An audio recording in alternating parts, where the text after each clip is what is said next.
Hello, before we get into the story, don't forget to like my video and subscribe to my channel. Thank you. The city was swallowed by night. The flickering streetlights highlighted that I was the only person walking through the narrow streets. Me, Andrew. I had taken a new job, deliveries, simple money-making work. Secret but safe, they had said. I, however, was greedy for cash and didn't care much about the details. I completed my first delivery without a hitch. Pick up the package, deliver it to the address, get a signature, done. That was it. I felt a sense of relief afterward. I'd earned a little money without encountering any complications. But the second delivery was different.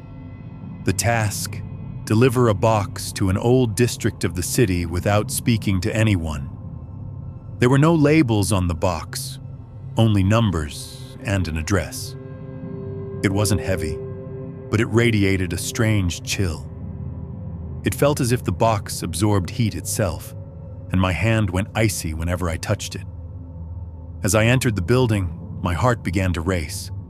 The stairs were narrow, the lighting insufficient. The old paint on the walls was peeling. The reliefs made it feel almost like an old prison. I knocked on the door. No sound came from inside. I hesitated for a moment, then rationalized it. Maybe it was late and no one was home. The door opened. I stepped inside, set the box down, got the signature, and left.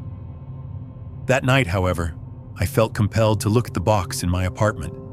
Purely out of curiosity, I opened it. Inside was a bagged piece. At first, I couldn't understand it. Was it a scrap of clothing or flesh? I brought my hand closer and my fingers stuck slightly. It wasn't blood, perhaps, but it felt like human skin. My heart pounded like mad. No, I muttered to myself. This had to be a mistake. A delivery error? A prank?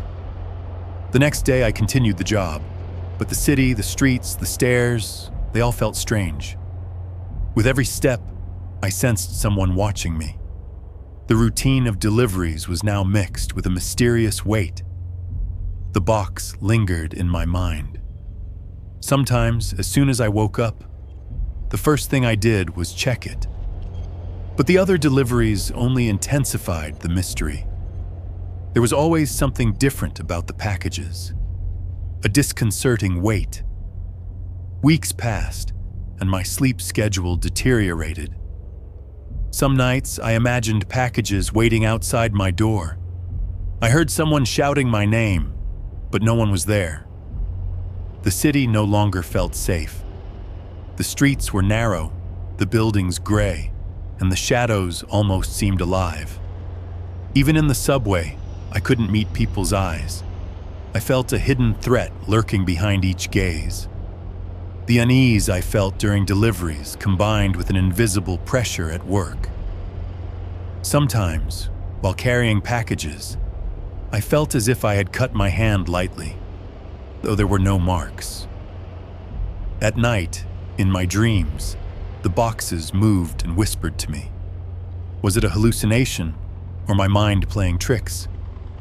One evening, as I climbed the stairs in my building, I saw a shadow behind my own footsteps. I turned my head, but it was empty. My heart still raced. Even my own breathing felt foreign. I stepped inside and looked at the box. It seemed to be watching me. Startled, I pulled back and closed it again.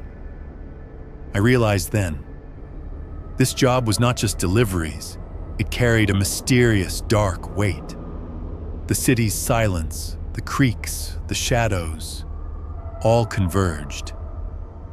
Even receiving a single package now scared me. With every delivery, my heart raced, my hands trembled. The faces of people in the flickering glow of the streetlights looked threatening. And every time I brought a box home, a weight settled in my mind. That weight wasn't just the package, Weeks passed. The deliveries continued, and with each one, the weight of the packages seemed to grow, carrying an unsettling mixture of warmth and cold. Doing my job as Andrew had become increasingly difficult. With every step, I felt hidden eyes behind every door. One night, unable to resist, I opened the box again. The contents were carefully sealed in a bag, but the moment I saw it, my blood ran cold. It was a piece of human skin, small but unmistakably real. With trembling hands, I closed the box. At that moment, I understood. This job was part of a criminal chain, and I had unknowingly become a part of it. From then on, the city felt hostile. The flickering streetlights no longer cast friendly glows. The shadows of buildings seemed to follow me. In metro stations, people's gazes felt interrogative, spinning questions in my mind. Do they know? Have they noticed? Even in my apartment, I was not at ease. The weight of the boxes had taken over my mind. Some nights I thought I saw subtle movement in the corners of the room. When I turned on the lights, there was nothing there.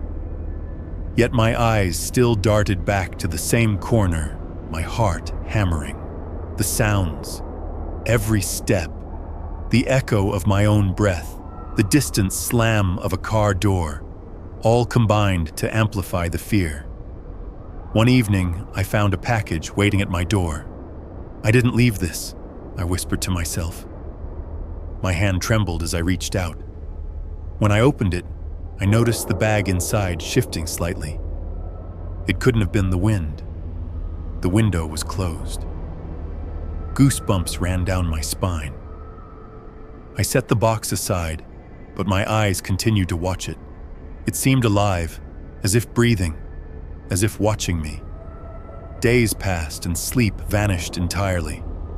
My eyes were constantly tired, my mind foggy and on edge. The deliveries were no longer a task. They were a punishment. Each door I knocked on, I sensed a shadow behind my steps, making me feel like a puppet being watched. Finally, at the peak of this tension, I decided to open the cursed box. Hands trembling, I opened the bag and confronted the truth. Inside were pieces of human skin, some strange objects, and a small note. The note read, "Now you know. You're next." My eyes widened, my breath caught. I had finally realized this job was not just deliveries. It was part of a chain of crime and death. I understood that my own safety was in grave danger.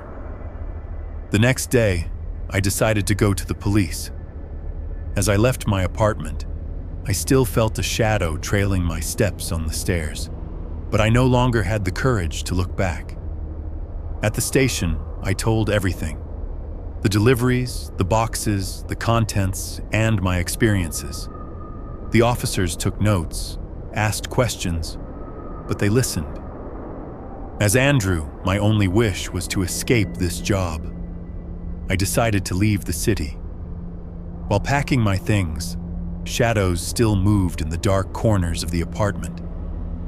Descending the stairs, even my own breathing felt alien. Once outside, the city lights offered no comfort.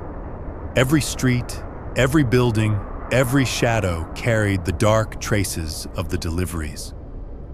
Still, I moved forward. I distanced myself from the subway stations, blending into the crowd. My eyes never strayed from the ground for long, constantly scanning my surroundings. I even feared my own shadow, but I knew the only solution was to leave and never look back. On the way, I reflected on how wrong it had been to take this job. The money, the tempting offer, the short-term gain, it had all been a fleeting whim, and the cost was heavy.